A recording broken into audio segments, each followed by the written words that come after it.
যখনই কোনো অনুষ্ঠান বাড়ি পড়ে তখনই আমার নাকের মাথায় এই যে ফোঁড়া বেরোবে বেরোবো হয়ে থাকে।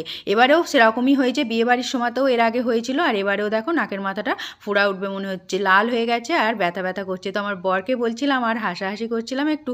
তো তারপরে কিন্তু স্নানটা করে আর এই যে বেরিয়ে পড়লাম। কিন্তু দেখো অন্নপ্রাশন বাড়ি আমাদের ঘরের সামনেই একদমই গঙ্গাদেবী মন্দির আছে, আর সেখানেই কিন্তু সামনে বেশিরভাগ অনুষ্ঠানগুলো হয়ে থাকে, বিয়েবাড়ি অন্নপ্রাশন বাড়ির অনুষ্ঠানগুলো এখানে যাদের কাছাকাছি বাড়ি আর কি।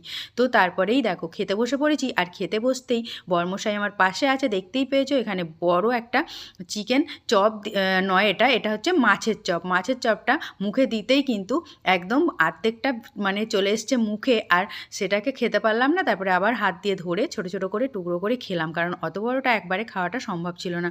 আর এখানে শশাটা যেই কামড়েছি, শশাটা না একটু তেতো মতো ছিল, স্যালাডটা যাই হোক। তারপরে কিন্তু দিয়ে দিয়েছিল এখানে সাদা ভাতের সাথে কিন্তু ডাল, আর এটা ভেজ ডাল করেছিল, তার সাথে শাক ভাজা দিয়েছিল। আর এখানে কিন্তু দেখো আরও কি কি মেনু করেছে সেগুলো কিন্তু মেনু কার্ডে সব লেখা আছে, তো তোমাদের আমি কিন্তু পরপর দেখিয়ে দিচ্ছি। তো একটা জিনিস এখানে মিস্টেক হয়েছে, সেটা হচ্ছে বড় একটা চিংড়ি মাছের মালাইকারি দিয়েছিল, সেটা কিন্তু মিস্টেক হয়ে গেছে। আর ফুলকপি চিংড়ি করেছে, আর তার সাথে কিন্তু কাতলা মাছ করেছে।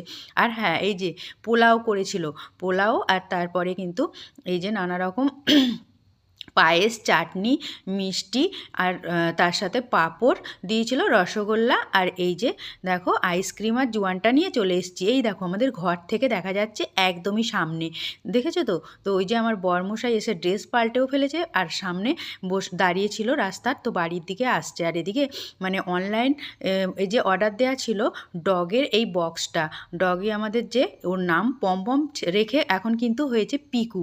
তো তারপরে দেখো ওর অবস্থাটা, নতুন বক্স পেয়ে ওর মধ্যে কেমন খেলা করছে।